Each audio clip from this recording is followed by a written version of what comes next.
Jessica, kung kanina pinag-uusapan nyo yung traffic dyan sa Maynila, ganun din yung inaasahan dito sa Baguio City ngayong weekend dahil sa Panagbanga Festival at nagsisimula na ngang dumating ang mga turista dito sa City of Pines. Namumutik-tik at ubod ng kulay ng mga bulaklak at halaman sa Baguio Blooms Exhibition and Exposition dito sa Burnham Park. Kanya-kanyang pa-picture sa iba't ibang landscape designs ang mga namamasyal, gaya ng pamilya Manuel na galing pa ng Quezon City. Nag-iikot po, nanonood ng mga flower arrangement.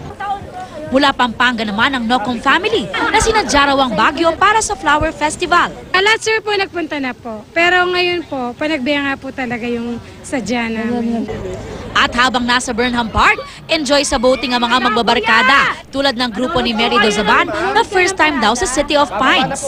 Bakasyon, nanood ng Panagbanga Festival. Manonood kayo. So first time, yung excited kayo? Yeah, very excited. Excited na rin sa Panagbanga ang ilang foreigners. It's really nice here. It's beautiful. I'm having a really good time, and the people are fantastic here, and the weather is beautiful. Highlights ng month-long celebration ng Grand Street Dancing Parade bukas at ang Grand Float Parade sa linggo.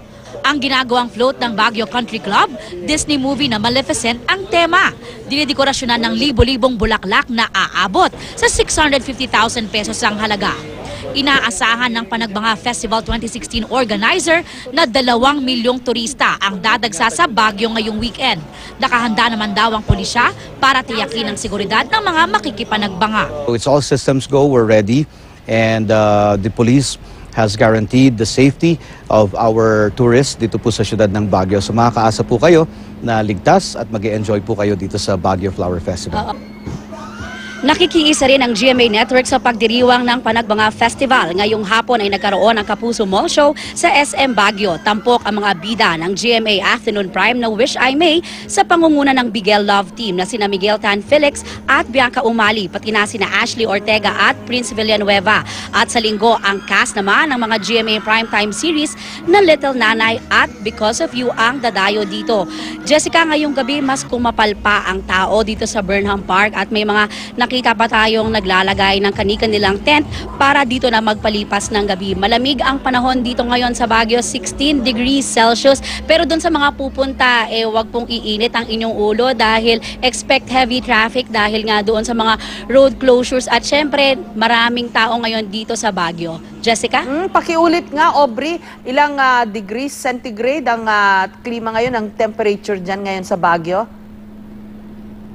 Jessica, 16 degrees. Talagang medyo malamig. Lalo nga paggabi, no, nagda-drop talaga yung temperature. Kaya dun sa mga pupunta rito, magbaon po ng mga jacket at mga panangga sa lamig. Sweater weather. Pero alam mo, Aubrey, taon-taon na lang, hindi natin mapagkasundo ang ating mga sarili. Ano ba talaga ang pronunciation? Kasi sa aming mga Ilocano, kasi alam ko maraming Ilocano dyan sa Baguio, Panagbanga. Pero ang nakasanayan na, Panagbenga, iba-iba yung pronunciation natin. Ano bang sabi sa iyo riyan?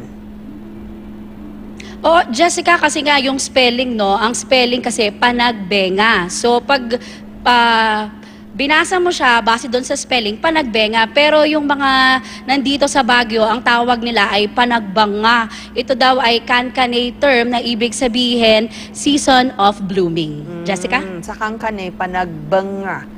Sa Ilocano, Panagbenga. Magkakaiba talaga tayo. Maraming salamat sa iyo, Aubrey Carampel.